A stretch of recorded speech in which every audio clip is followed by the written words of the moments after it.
In the vast catalogue of unconventional weapons conceived during the Second World War, few were as visually unassuming or conceptually unsettling as the British exploding rat. It was not a firearm, not a bomb dropped from the air, and not a device intended for use on a battlefield in the conventional sense.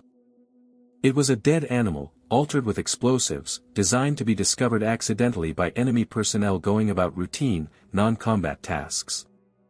Its purpose was not only physical destruction, but disruption, fear, and doubt inside German-occupied infrastructure. The weapon was never mass-deployed, never credited with confirmed kills, and never used in open combat. Yet its existence forced German security forces to divert manpower, slow industrial processes, and treat even the most mundane objects as potential threats. The exploding rat represented a category of warfare in which psychological pressure and economic sabotage were considered as decisive as artillery fire. Its effectiveness was measured not by body counts, but by the reaction it provoked within the enemy system. By 1941 and 1942, Britain faced a strategic environment defined by asymmetry. Large areas of continental Europe were under German occupation, making direct military engagement impractical in many regions. Conventional bombing campaigns were costly and imprecise, while large-scale amphibious operations were still years away. British planners therefore invested heavily in irregular warfare, sabotage, and subversion. This approach was institutionalized through the creation of the Special Operations Executive, commonly known as the SOE. The organization's mandate was simple in phrasing but complex in execution: to set Europe ablaze through sabotage, resistance support, and covert operations. The SOE operated under severe constraints. Agents worked behind enemy lines with limited resources, minimal support, and constant risk of capture. Sabotage tools needed to be concealable, inexpensive, and capable of causing disproportionate disruption. Industrial infrastructure such as railways, power plants, factories, and boilers became priority targets. Damage to these systems could slow German logistics and production without requiring large quantities of explosives or direct confrontation with armed forces. Within this context, British planners explored unconventional methods to exploit enemy routines. German-occupied Europe relied heavily on centralized heating systems, industrial boilers, and steam-powered machinery. These systems were serviced by civilian or military technicians trained to remove debris, animal carcasses, or foreign objects from fireboxes before ignition. British intelligence recognized that these routine maintenance actions represented a vulnerability. If an explosive device could be disguised as harmless refuse and placed where it would be manually handled or incinerated, the resulting detonation could damage equipment, injure personnel, and generate widespread suspicion. The idea of using dead animals as concealment arose from this line of thinking. Carcasses were commonly found near industrial sites, rail yards, and urban infrastructure. Rats in particular were ubiquitous in European cities and factories.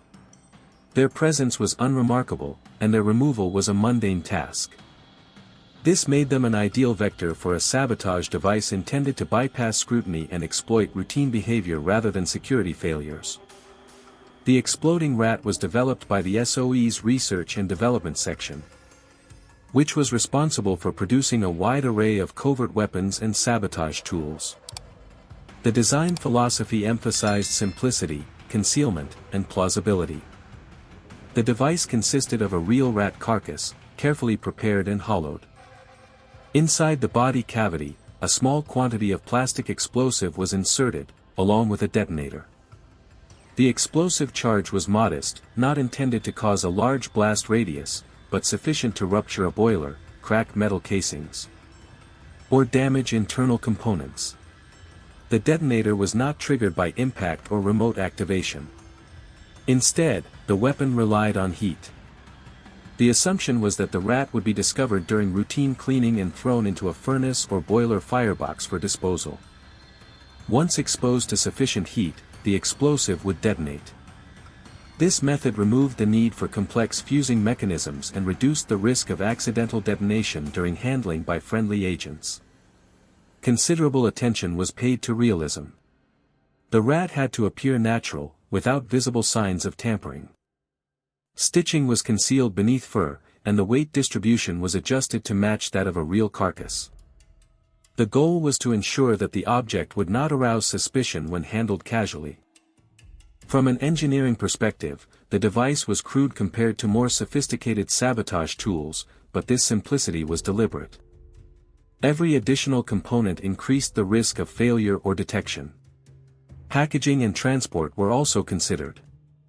The rats were intended to be smuggled into occupied territory through resistance networks, disguised among other equipment or supplies. Once delivered, they could be placed near industrial sites, rail depots, or heating facilities where rats were commonly found. The weapon's success depended entirely on enemy behavior remaining predictable. If the rat was ignored, buried, or disposed of in a different manner, the device would fail to achieve its purpose. Despite its conceptual appeal, the exploding rat saw limited operational use.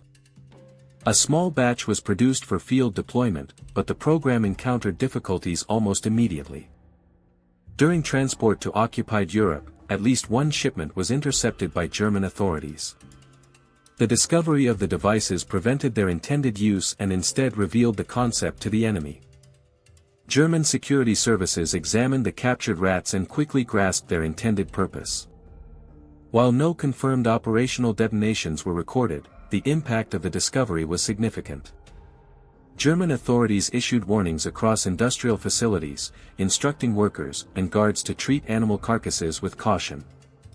Additional inspections were introduced for boilers, furnaces, and heating systems.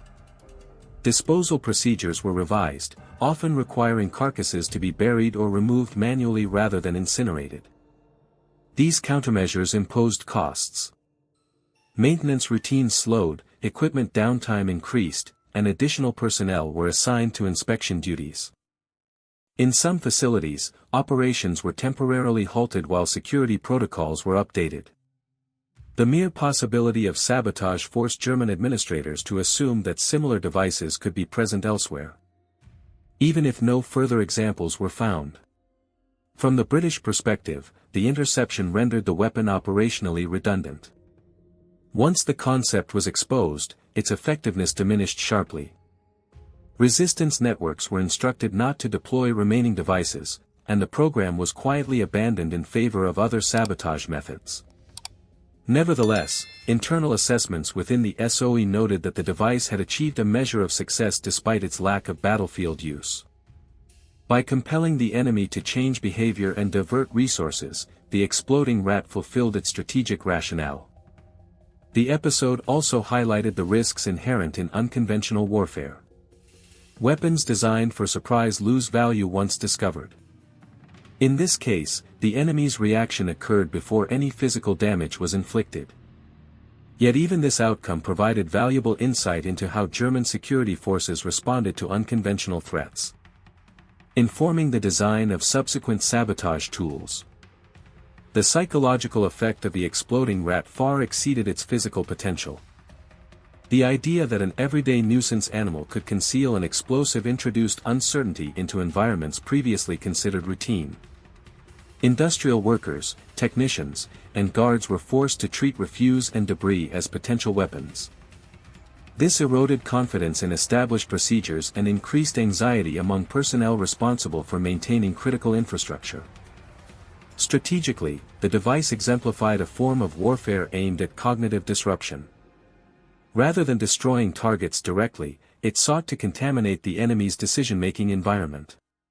Every dead animal became a possible threat. Every routine task carried an additional layer of risk. This form of pressure could not be neutralized through armor, firepower, or conventional defenses. The German response demonstrated an awareness of this vulnerability. By issuing widespread alerts and modifying disposal practices, authorities acknowledged the potential for disproportionate damage from small-scale sabotage. Even in the absence of further incidents, the memory of the device lingered. The need to guard against improbable threats consumed time and attention that might otherwise have been devoted to production or training. For British planners, the episode reinforced the value of psychological leverage in covert warfare.